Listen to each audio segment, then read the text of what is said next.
اعوذ باللہ من الشیطان الرجیم بسم اللہ الرحمن الرحیم۔ السلام علیکم۔ امید ہے کہ آپ سب خیریت سے ہوں گے۔ اللہ پاک آپ سب کو اپنے حفظ و امان میں رکھے۔ اس ویڈیو میں ہم یہ جانیں گے کہ بنی اسرائیل میں ایک شخص تھا جو کہ بہت نیک اور مالدار تھا اور لوگوں میں بہت مشہور بھی تھا۔ لوگ اس کی بہت قدر کیا کرتے تھے۔ پھر اچانک ایک دن اس کا قتل ہو جاتا ہے اور لوگ اس کے قاتل کے بارے میں پتہ کرنا چاہتے ہیں، تو سب حضرت موسیٰ علیہ السلام کے پاس جمع ہوتے ہیں اور آپ علیہ السلام سے اس کے قاتل کے بارے میں سوال کرتے ہیں، اور پھر آپ علیہ السلام انہیں کیا جواب دیتے ہیں۔ تو یہ سب جاننے کے لیے ویڈیو کو اینڈ تک ضرور دیکھیں۔ اللہ تعالیٰ کا ارشاد مبارک ہے، اور وہ زمانہ یاد کرو جب موسیٰ علیہ السلام نے اپنی قوم سے فرمایا کہ حق تعالیٰ تم کو حکم دیتے ہیں کہ تم ایک بیل ذبح کرو۔ وہ لوگ کہنے لگے کہ کیا آپ ہم کو مسخرہ بناتے ہیں؟ موسیٰ علیہ السلام نے فرمایا نعوذ باللہ، جو میں ایسی جہالت والوں کا سا کام کروں۔ وہ لوگ کہنے لگے کہ آپ درخواست کیجئے اپنے رب سے کہ ہم سے بیان کر دیں کہ اس بیل کے کیا اوصاف ہیں۔ آپ نے فرمایا کہ وہ یہ فرماتے ہیں وہ ایسا بیل ہو کہ نہ بالکل بوڑھا ہو نہ بہت بچہ ہو بلکہ پٹھا ہو، دونوں عمروں کے وسط میں۔ سو اب زیادہ حجت مت کرو بلکہ کر ڈالو جو کچھ تم کو حکم ملا ہے۔ رحیل نے اپنے شوہر آزر بن حیلوت کے لیے بستر بچھایا تاکہ انہیں تھکاوٹ اور مشقت سے کچھ آرام مل سکے۔ رحیل نے اپنے شوہر سے کل گزشتہ گھر نہ آنے کی وجہ پوچھی اور کہا کہ میں اپنی جھونپڑی میں کافی دیر تک آپ کا انتظار کرتی رہی۔ آزر نے کہا مجھے کل راستے میں کچھ درد اور تکلیف محسوس ہوئی، اس لیے میں نے گزشتہ رات اپنے ایک دوست کے ہاں گزاری کہ شاید مجھے سکون حاصل ہو، لیکن صبح کو تکلیف میں اضافہ ہو گیا۔ راحیل نے کہا فکر نہ کریں، آپ ضرور آرام کیجئے، کچھ دیر بعد آپ راحت محسوس کریں گے۔ آپ یہ بتائیں کہ اس دفعہ تجارتی سفر کیسا رہا؟ آزر نے کہا بیگم تھکاوٹ اور مشقت کے سوا کچھ بھی حاصل نہیں ہوا، بس بیماری ہی کے آثار محسوس ہوتے رہے۔ بیچا تو کچھ بھی نہیں، البتہ ایک دبلا لاغر قسم کا بچھیا خریدا ہے جس کی عمر 3-4 ماہ ہوگی۔ میں نے وہ بچھیا اپنے بیٹے الیاب کے لیے خریدا ہے۔ راحیل کہاں ہے وہ بچھیا؟ قصہ کیا ہے؟ آزر نے کہا وہ ایک زرد رنگ کی بڑی خوبصورت چھوٹی سی گائے ہے۔ میرے دل میں اس کے خریدنے کا خیال آیا۔ وہ گائے بڑی عجیب تھی کہ اسے خریدنے کی دیر تھی کہ جو کچھ اس کو کھانے کے لیے دیا فوراً کھانے لگی۔ وہ اس وقت قریب ہی ایک جنگل کے اندر گھاس چر رہی ہے۔ آزر کچھ دیر خاموش ہوئے، پھر کہا اپنے حالات بتاؤ، ہمارے بیٹے الیاب کا کیا حال ہے؟ وہ کہاں ہے؟ راحیل وہ ٹھیک ہے، گاؤں کے بچوں کے ساتھ کھیل رہا ہے، اور اللہ کے کوئی پیغمبر موسیٰ علیہ السلام کا ادھر سے گزر ہوا تھا۔ وہ منجات والے پہاڑ سے واپس آ رہے تھے۔ انہوں نے ہمارے بیٹے الیاب کے لیے دعا فرمائی، اس کو چوما اور اس کے سر پر ہاتھ پھیرا اور اس کے لیے دعائے خیر فرمائی، مگر حسب عادت انہوں نے انتظار نہیں کیا۔ آزر اپنی عادت کے مطابق انتظار نہ کرنے کی وجہ سے ہی تو بنی اسرائیل نے ان کی عدم موجودگی میں ایک المیہ کھڑا کر لیا تھا۔ اللہ نے جب ان کو خبر دی تو وہ غم و غصہ کی حالت میں واپس لوٹے۔ راحیل میں نے سنا ہے کہ وہ بنی اسرائیل کو پیچھے اس لیے چھوڑ گئے تھے کہ وہ سامری جادوگر کے بنائے ہوئے سونے کے ایک بچھڑے کی پوجا کریں۔ جب موسیٰ علیہ السلام واپس آئے تو میں نے اس کے متعلق ان سے بات بھی کی تھی، مگر انہوں نے کوئی جواب نہیں دیا۔ آزر یہی تو اس کا سبب ہے بنی اسرائیل کی طرف سے موسیٰ علیہ السلام کو کس قدر سخت تکلیفیں پہنچ رہی ہیں۔ راحیل نے اپنے شوہر آزر سے کہا وہ بچھیا تو مجھے دکھاؤ جو آپ نے بیٹے الیاب کے لیے خریدا ہے۔ آزر اپنی لاٹھی کو ٹیکتے ہوئے اپنی بیوی کے ہمراہ چلے اور جس جگہ وہ بچھیا تھی پہنچ گئے۔ راحیل نے جب اس بچھیا کو دیکھا تو حیران رہ گئی کہ ایسا خوبصورت پیلا رنگ جیسے سورج کی کرنیں نکل رہی ہوں۔ اسے دیکھ کر راحیل انتہائی مسرور ہوئی اور اسے اپنے لیے بڑا نیک فال خیال کیا۔ پیار سے اس کے جسم پر، اس کے سر پر اور منہ پر ہاتھ پھیرنے لگی، پھر آزر کی طرف متوجہ ہو کر کہنے لگی آزر دیکھو تو جہاڑی کی گھاس وغیرہ کھانے میں لگی ہوئی ہے، کچھ دن بھی نہیں گزرے ہوں گے، بڑی تگڑی ہو گئی ہے۔ کچھ دیر کے بعد جب میاں بیوی واپس گھر ہونے لگے تو آزر نے کہا یہ واقعی خوبصورت بچھیا ہے، میرا دل کہتا ہے کہ یہ عنقریب بہترین مال ہوگا جو میں اپنے بیٹے الیاب کے لیے چھوڑ جاؤں گا۔ راحیل کو آزر کا اپنی موت کی طرف اشارہ کرنا اچھا محسوس نہیں ہوا، اس لیے راحیل نے کہا لیکن ابھی تو یہ کمزور اور دبلی ہے، ابھی اس کی نگرانی کی ضرورت ہے اور اس کے لیے محنت و مشقت اٹھانے کی حاجت ہے، حتیٰ کہ یہ جوان ہو اور اس سے نفع حاصل ہو۔ آزر نے کہا، یہ بات جان لو، میں اپنے بیٹے الیاب کو تقوی کے سوا کسی چیز کا وارث نہیں بناؤں گا۔ اللہ تعالیٰ کی ذات نیک لوگوں کی مددگار ہے، وہ ذات عالی میرے بیٹے الیاب کی بھی مدد کرے گی اور میرے مال اور میرے خزانے میں بھی ضرور برکت دے گی جس پر تم اترا رہی ہو۔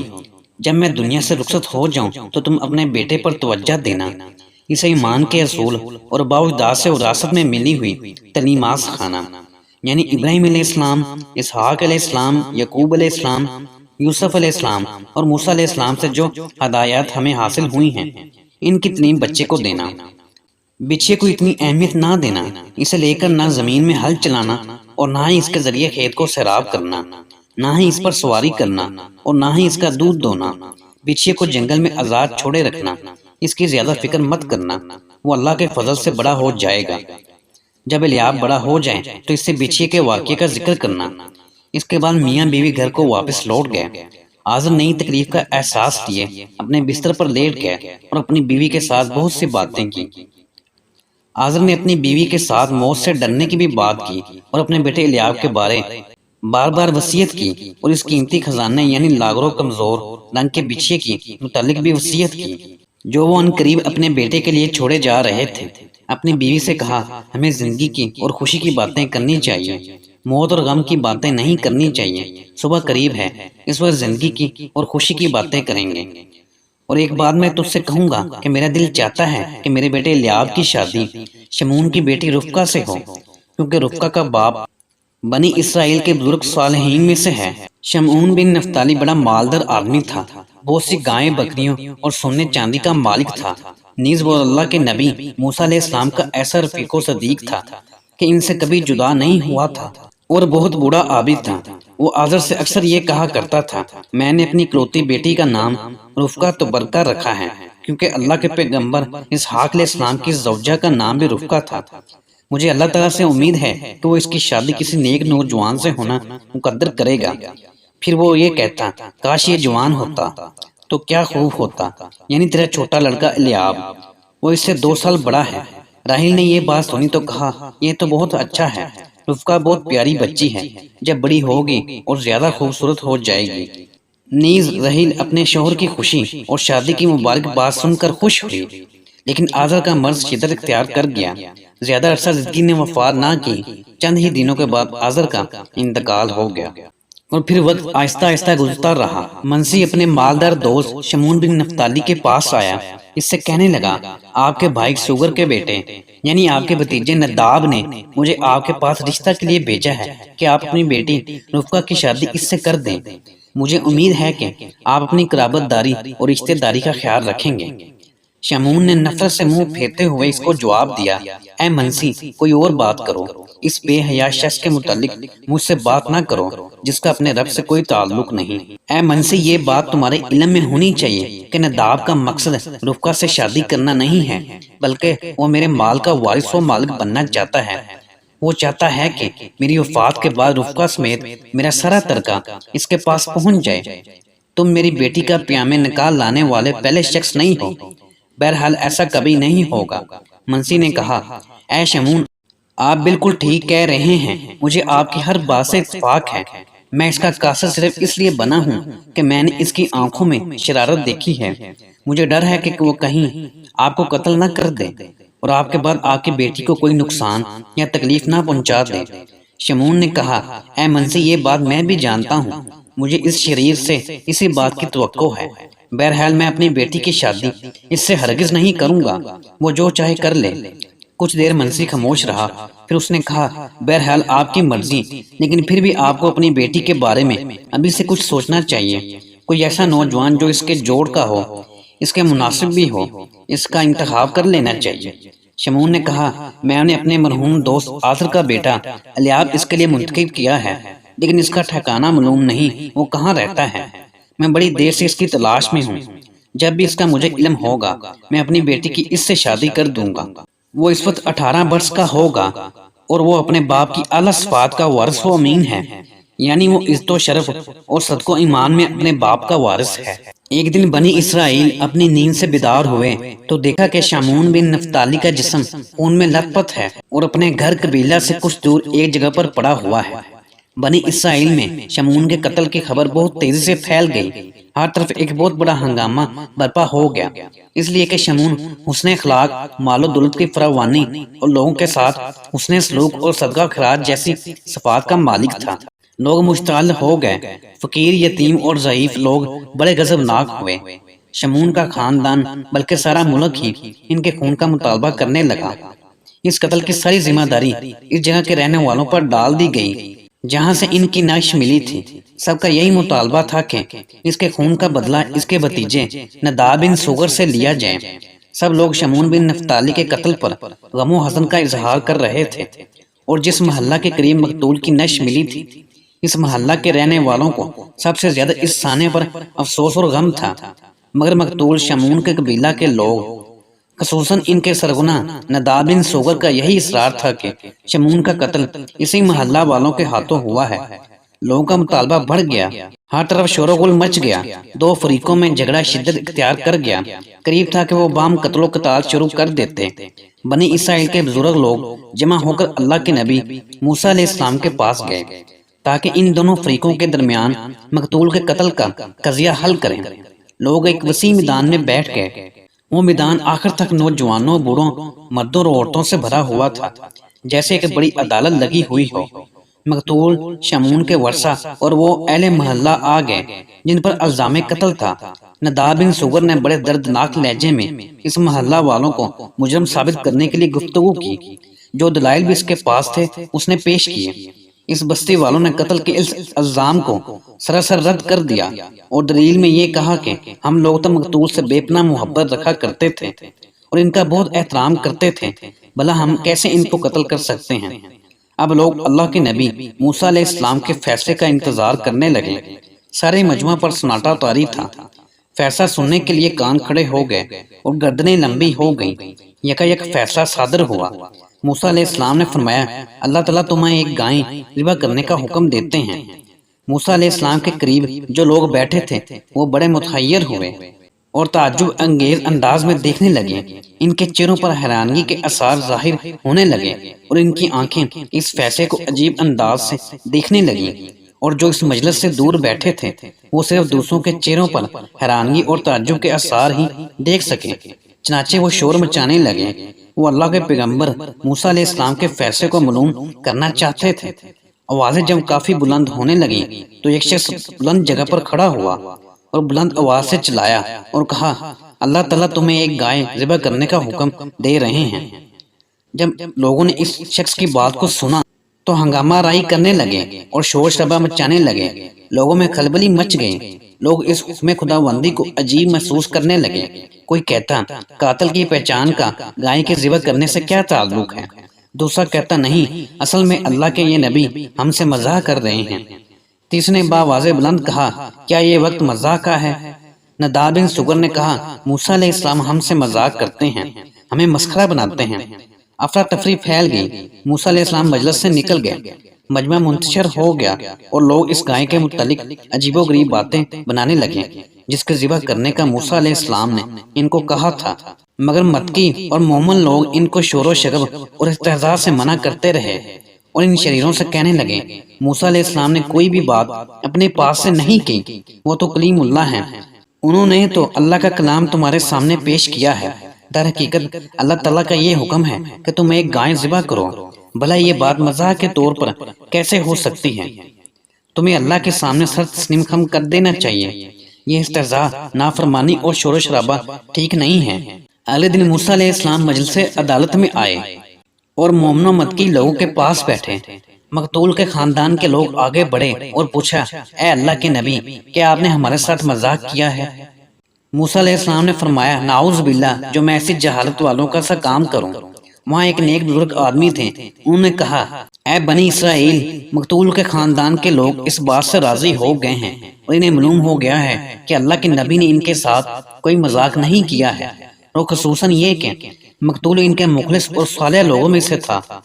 اس مسئلہ پر کہ گائے کی قیمت کون دے گا؟ بڑی طویل گفتگو شنید کے بعد ایک عقل مند بوڑھے نے کہا، میرا خیال یہ ہے کہ بنی اسرائیل کا ہر آدمی گائے کی قیمت ادا کرنے میں شریک ہو، کیونکہ وہ مقتول ہم سب کے مقتول ہیں، اس لیے سب کو اس کا اہتمام کرنا چاہیے۔ لوگ خاموش ہو گئے اور اس فیصلے پر راضی ہو گئے۔ پھر سب لوگ موسیٰ علیہ السلام کی طرف دیکھنے لگے۔ موسیٰ علیہ السلام نے فرمایا، ٹھیک ہے، ایسا کرو کہ تم سب مال جمع کرو اور گائے خریدو، اور پھر پروردگار کے حکم کی تعمیل میں اس کو ذبح کر دو۔ قوم ہچکچائی اور کہنے لگی، کیسی گائیں ذبح کریں؟ اپنے رب سے پوچھئے، وہ ہمیں بتائے کہ وہ گائیں کیسی ہوں۔ موسیٰ علیہ السلام نے سکوت اختیار کیا اور وحی کا انتظار کیا۔ پھر ان سے فرمایا، اللہ تعالیٰ یہ فرماتے ہیں کہ وہ ایسی گائیں ہوں کہ نہ بالکل بوڑھی ہو اور نہ بہت چھوٹی ہو، بلکہ پٹھی ہو، یعنی دونوں عمروں کے وسط میں ہو۔ تو اب زیادہ حجت مت کرو، بلکہ کر ڈالو جو کچھ تم کو حکم ملا ہے۔ قوم پھر اس کا رنگ پوچھنے لگی، کہنے لگی، اس کا رنگ معلوم ہونا چاہیے، جو کہ بہت ضروری ہے۔ موسیٰ علیہ السلام اللہ تعالیٰ کی طرف متوجہ ہوئے اور اس کا رنگ پوچھا، تو جواب اس طرح آیا، وہ ایک زرد رنگ کی گائے ہے جس کا رنگ تیز زرد ہو کہ ناظرین کو فرت بخش ہو۔ لیکن قوم بہت جھگڑنے لگی اور موسیٰ علیہ السلام سے کہنے لگی، اب کی بار اور ہماری خاطر سے اپنے رب سے دریافت کر دیجئے کہ ہم سے بیان کر دیں کہ اس کے اوصاف کیا کیا ہوں، کیونکہ ہم کو اس گائے میں قدرے اشتباہ ہے اور ہم ضرور انشاءاللہ اب کی بار ٹھیک سمجھ جائیں گے۔ بنی اسرائیل شک و تردد میں ہی رہے، بعض موسیٰ علیہ السلام کی تائید میں اور بعض تردید میں لگے رہے، حتیٰ کہ کئی دن اس طرح لڑائی جھگڑے میں گزر گئے۔ بعد ازاں قوم کے نیک اور سمجھدار لوگ موسیٰ علیہ السلام کے پاس گئے اور ان سے عرض کرنے لگے، آپ سے مقتول شمعون کے قضیہ مقدمہ کا فیصلہ طلب کیا گیا ہے۔ قوم کا بغض و عناد کہیں آپ کو اس مقدمہ قتل سے بے پرواہ نہ کر دیں، لہٰذا آپ رب تعالیٰ سے ان کی خواہش کے مطابق دریافت کر لیجئے کہ یہ قوم کن اوصاف کی حامل گائیں یا بیل ذبح کرے۔ چنانچہ موسیٰ علیہ السلام نے دوبارہ پروردگار سے اس بیل کے اوصاف پوچھے۔ ساری قوم جواب سننے کے لیے جمع ہو گئی۔ موسیٰ علیہ السلام نے جواب دیا کہ حق تعالیٰ یوں فرماتے ہیں کہ وہ نہ تو حل میں چلی ہو جس سے زمین جوتی جائے اور نہ اس سے ذات کی آب پاشی کی جائے، غرض ہر قسم کے عیب سے سالم ہو اور اس میں نہ کوئی داغ ہو۔ یہ سن کر کہنے لگے کہ اب آپ نے پوری بات فرمائی، پھر اس کو ذبح کیا اور اپنی حجتوں سے ظاہر کرتے ہوئے معلوم نہ ہوتے تھے۔ قوم مطمئن ہوئی اور کہنے لگی، یعنی اب آپ نے پوری بات فرمائی۔ پھر وہ مذکورہ صفات کی حامل گائیں تلاش کرنے لگی، جو نہ بوڑھی ہو نہ بالکل بچی ہو، اس کی عمر اس کے درمیان ہو، اس کا رنگ گہرا زرد ہو، دیکھنے والوں کو اس کے دیکھنے سے فرط محسوس ہوتی ہو، نہ اس سے زراعت کی آب پاشی کی جاتی ہو اور نہ اس سے زمین جوتی جاتی ہو، اور ہر قسم کے عیب و داغ سے سالم ہو، مگر ارد گرد کی بستیوں میں کسی کے پاس ایسی گائیں دستیاب نہ ہوئی۔ اگر زرد رنگ کی گائیں ملتی ہے تو اس کو اس لیے چھوڑ دیتے کہ اس میں کوئی اور رنگ بھی ہوتا، اگر خالص زرد رنگ کی دستیاب ہوتی ہے تو اس کو اس لیے چھوڑ دیتے کہ یہ بوڑھی ہے یا جوان ہے، دونوں عمروں کے درمیان کی نہیں ہے۔ یوں بنی اسرائیل نے مطلوبہ اوصاف کی حامل گائیں کی خوب چھان بین کر لی، بلکہ انہوں نے ایسی گائیں کی تلاش کے لیے آپس میں مختلف گروپ بنا لیے جو کہ جزیرہ نما سینا کے اطراف میں پھیل گئے۔ اب الیاب کی عمر 18 سال کی ہو گئی تھی، وہ اب بھرپور نوجوان بن گیا تھا۔ اس کی والدہ اس کے پاس آئی اور کہنے لگی، بیٹا تو اب بڑا ہو گیا ہے، تیری عمر 18 سال کی ہو چکی ہے، اب میرے لیے یہ بات ضروری ہو گئی ہے کہ میں تمہیں تمہارے باپ کا متروکہ خزانہ بتاؤں۔ الیاب حیران ہوا اور اپنی والدہ سے کہنے لگا، کیسا خزانہ؟ میرے والد تو مالدار نہیں تھے، تو پھر وہ میرے لیے خزانہ کیسے چھوڑ گئے؟ والدہ رحیل نے کہا، 9 سال قبل وہ ایک بچیا تمہارے لیے چھوڑ گئے تھے اور مجھے یہ وصیت کر گئے تھے کہ میں اس کو اللہ کی زمین میں آزاد چھوڑ دوں، اس سے نہ تو زراعت کی آب پاشی کا کام لوں اور نہ ہل چلاؤں، اور یہ کہ میں اس کی نگرانی کی ذمہ داری نہ لوں، بلکہ وہ اللہ کی زیر نگرانی ہے، وہی اس کی حفاظت کرے گا۔ اور تمہارے والد مجھے یہ وصیت بھی کر گئے تھے کہ جب الیاب بڑا ہو جائے تو یہ گائے اس کو دے دینا۔ الیاب نے اپنی والدہ سے پوچھا، اب وہ گائیں کہاں ہیں؟ راہیل نے کہا، مجھے تو اس کا پتہ نہیں، البتہ انہوں نے اتنا بتایا تھا کہ وہ ہمارے قریب ہی کسی وسیع جنگل وغیرہ میں ہے، لہٰذا تم وہاں جاؤ اور اسے تلاش کرو۔ زیادہ دیر تجھے تلاش نہیں کرنا پڑے گی، اللہ تعالیٰ بہت جلد اسے تیرے پاس پہنچا دیں گے۔ الیاب نے کہا، لیکن یہ تو پتہ چلے کہ اس کا رنگ کیسا ہے یا کوئی ایسی نشانی معلوم ہو جس کے ذریعے میں اس کو پہچان سکوں۔ راہیل نے کہا ہاں وہ گہرے زرد رنگ کی ہے، دیکھنے والوں کو اس کے دیکھنے سے خوشی سی محسوس ہوتی ہے، جیسے سورج کی کرنیں اس کی جلد سے نکل رہی ہوں۔ زرد رنگ کے سوا اس میں کوئی اور رنگ نہیں ہے، حتیٰ کہ اس کے سینگوں اور کھروں تک کا رنگ یہی ہے۔ چنانچہ الیاب اس کی تلاش میں نکلا، زیادہ سے زیادہ 1 گھنٹہ لگا ہوگا۔ وہی زرد رنگ کی خوبصورت گائیں اسے مل گئی، پہلے چھوٹی تھی اب خوب بڑی ہو گئی ہے، جسم گوشت سے بھرا ہوا ہے، پہلے تو بہت لاغر تھی۔ الیاب کہنے لگا اے امی یہ رہا وہ مبارک خزانہ۔ راہیل نے کہا اس کی قیمت اگرچہ 3 دینار سے زیادہ نہیں ہوگی، لیکن حلال اور پاکیزہ مال کو گنا نہیں کرتے بلکہ اس کی برکت کو دیکھا کرتے ہیں۔ اصل چیز تو خدا خوفی، نیک نیتی اور نیکی ہے، اس لیے تو تمہارے والد نے اس گائے کا نام خزانہ رکھا تھا۔ الیاب نے کہا امی اللہ تعالیٰ حلال و پاکیزہ مال کو تقوی کی برکت سے بڑھاتے ہیں، پھر وہ مال سینکڑوں بلکہ ہزاروں کا شمار ہونے لگتا ہے۔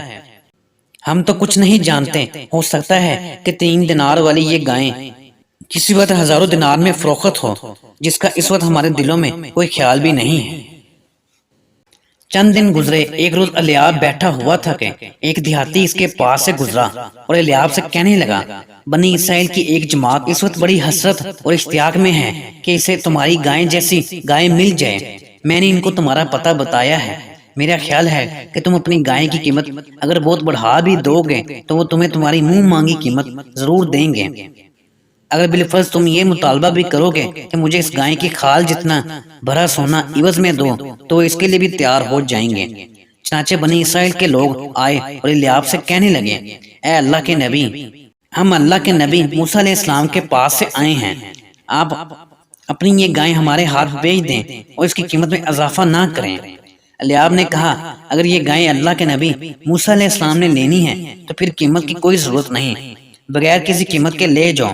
بنی اسرائیل کی قوم کہنے لگی قوم اسرائیل تنگ و دست ہے، جنگلوں سراہ نے ان کی کمر توڑ دی ہے، اس لیے جو مال ہمارے پاس ہے آپ اسے قبول کر لیجئے، اللہ تعالیٰ اسی میں برکت دیں گے۔ الیاب نے کہا اسرائیل کی قوم تنگ و دست نہیں ہے، وہ تو غیر اللہ کی پوجا پاٹ کے لیے سونے کا ایک بچھڑا تیار کر چکی ہے، اس لیے ان کے لیے میری طرف سے زیادہ دینا بھی بار خاطر نہیں ہوگا۔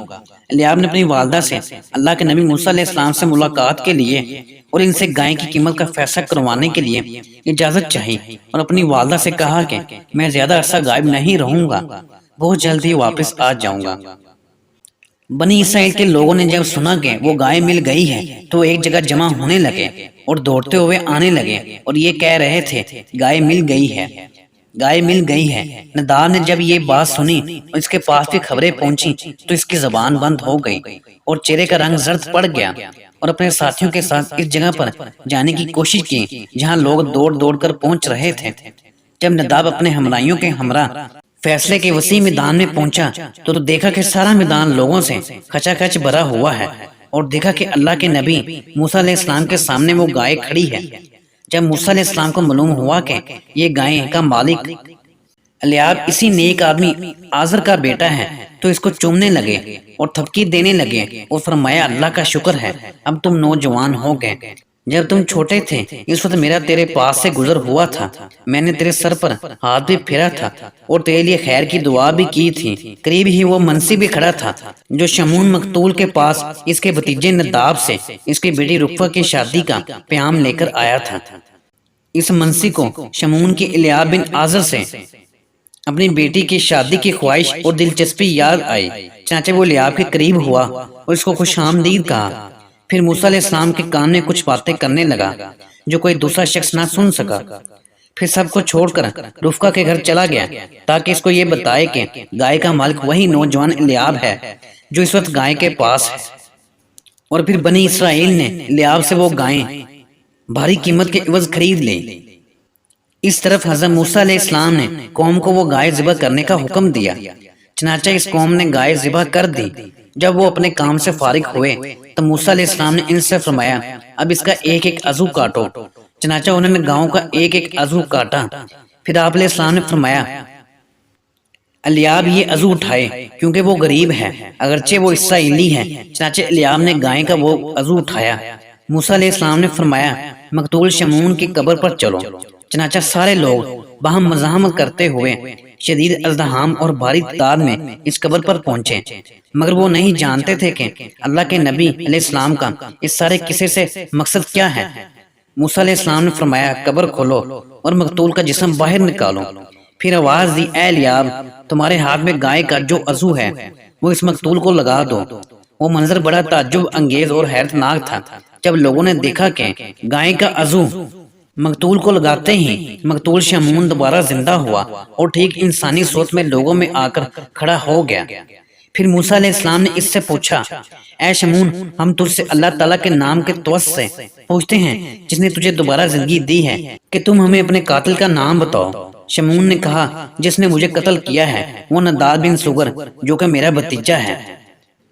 ابھی لوگ اس معجزے کے ظہور پر ہوا سے بھاگتا تھے کہ شمعون پر دوبارہ موت طاری ہو گئی۔ اب سارا مجمع غضبناک ہو گیا اور نداب سے از خود بدلہ لینے کے لیے اور اسے مار ڈالنے کے لیے آگے بڑھا۔ لیکن موسیٰ علیہ السلام نے فرمایا، قصاص اللہ کا حکم ہے، لہٰذا ہمیں چاہیے کہ اس پر حد قتل جاری کریں تاکہ اس کو اپنے کیے کی سزا مل سکے۔ لوگوں نے عجیب منظر دیکھا۔ لوگوں نے دیکھا کہ الیاب اپنی دلہن رفقہ کو اپنے والد کے گھر لے جا رہا ہے اور دوسری طرف نداب کو دیکھا کہ وہ اپنے نصیب پر مندوب رو رہا ہے اور موت کی طرف لے جایا جا رہا ہے۔ یہ ہے اس مقتول کا معجزہ جس کو اللہ تعالیٰ نے دوبارہ زندگی عطا کی اور اس نے اپنے قاتل کے خلاف خود گواہی دی۔ اللہ عز و جل اس معجزے کے متعلق ارشاد فرماتے ہیں، اس لیے ہم نے حکم دیا کہ اس کو اس کے کسی ٹکڑے سے چھو دو۔ اسی طرح حق تعالیٰ قیامت میں مردوں کو زندہ کریں گے اور اللہ تعالیٰ اپنے نظائر قدرت تم کو دکھلاتے ہیں اس توقع پر کہ تم عقل سے کام لیا کرو۔ ناظرین، ہماری آج کی ویڈیو یہیں تک تھی۔ امید ہے کہ آپ کو ہماری یہ ویڈیو پسند آئی ہوگی۔ ویڈیو کو لائک بھی کریں اور ہمارے چینل کو سبسکرائب بھی کر دیں اور گھنٹی کے بٹن کو پریس کر دیں تاکہ اس طرح کی مزید اچھی ویڈیو آپ تک بر وقت پہنچ سکیں۔ شکریہ، اللہ حافظ۔